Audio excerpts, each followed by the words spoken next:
Hi everyone, welcome to the Highlights from Ukraine podcast, your daily audio summary of the latest news reported in the Ukrainian media. My name is Artem, and here is the news. 1076 days less the Russian invasion of Ukraine. US President Donald Trump signed an official decree on Monday, 3rd of February, appointing retired Lieutenant General Keith Kellogg as special envoy on Ukraine and Russia, reports Voice of America. The US President also said that Washington made a lot of progress on Russia-Ukraine.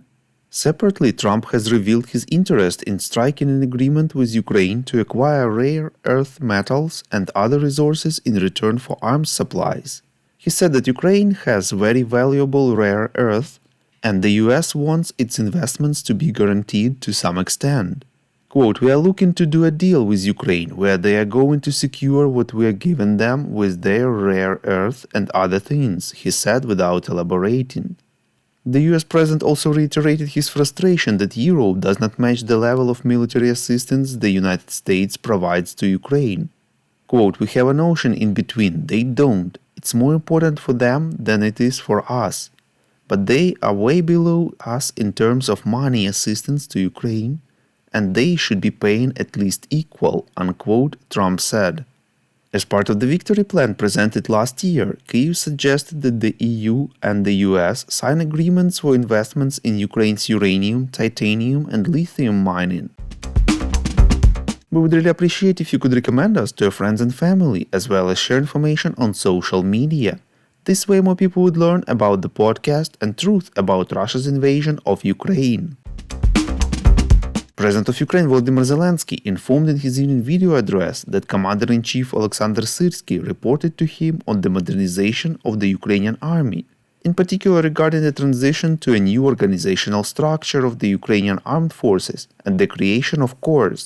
A corresponding plan has already been approved. Quote, "The corps system is necessary. Today we discussed approaches to appointing corps commanders. This must be the most prepared, most promising officers with combat experience and modern mindset," unquote, said the head of state. Earlier, General Alexander Syrsky already announced the beginning of efforts to transition to a corps-based structure, reports Militarny. Quote, "We are adapting to the changes of the times and working to strengthen the army, even in these difficult conditions. The reform of the armed forces organizational structure is ongoing, and we have begun implementing measures to transition to the corps-based structure," unquote, said Ukraine's commander-in-chief. According to the media, an army corps typically consists of several combat divisions and/or brigades, along with support formations. Ukraine inherited 6 armies and 1 army corps from the Soviet Union, which were gradually reorganized into 7 army corps in the mid-90s. In the 90s, the corps within Ukraine's ground forces were operational tactical units made up of divisions and brigades. However, with the reforms of the 2000s and the transformation of divisions into brigades, these corps evolved into higher tactical units.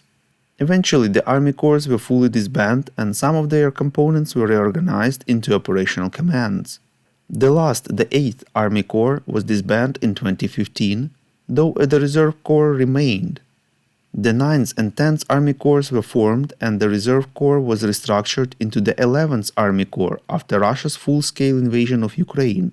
In addition to the Army Corps within the ground forces, corps were established for the Airborne Assault Forces, Quick Reaction Corps, and the Marine Corps. The Special Operations Forces also formed the Rangers Corps, specializing in reconnaissance, assault operations, and raids behind Russian lines. Ukrainian warrior and officer Anton Spitsin was killed in action, reports Ukrainska Pravda. He was commander and co-founder of the Peaky Blinders combat group of the 2nd Separate Detachment of the Omega Special Forces Center of the National Guard. Anton died of wounds sustained during a combat mission. He fought from the first days of the full-scale invasion. 34-year-old Anton Spitsin was born and raised in Kharkiv Oblast in the eastern part of Ukraine. Before the full-scale invasion, he had his own construction business and was engaged in charitable activities. He taught English to orphans for free and renovated a children's psychoneurological sanatorium at his own expense. Also, Captain Ivan Bolotov, a fighter pilot with Ukraine's Air Force, has been killed in action. According to the 831st Tactical Aviation Brigade, the serviceman was 24 years old. Despite his youth, he was a skilled and experienced warrior who relentlessly fought the occupiers on every front and amidst their maneuvers. Quote, "Pilots never die, they remain forever in the sky. We offer our heartfelt condolences to Ivan's family. He gave his life in battle, a true hero. His courage, resilience, and unwavering drive for victory will forever be an example to us all, eternal glory and memory," unquote, said the Tactical Aviation Brigade. Thank you for listening to the Highlights from Ukraine podcast, a non-commercial initiative of just two people, and we need your help to grow. Share information about the podcast, rate us in the app, subscribe to our Patreon. With your support, we are getting better. We call on you to demand from governments of your countries to impose the toughest sanctions possible on Russia and its citizens to stop their invasion of Ukraine.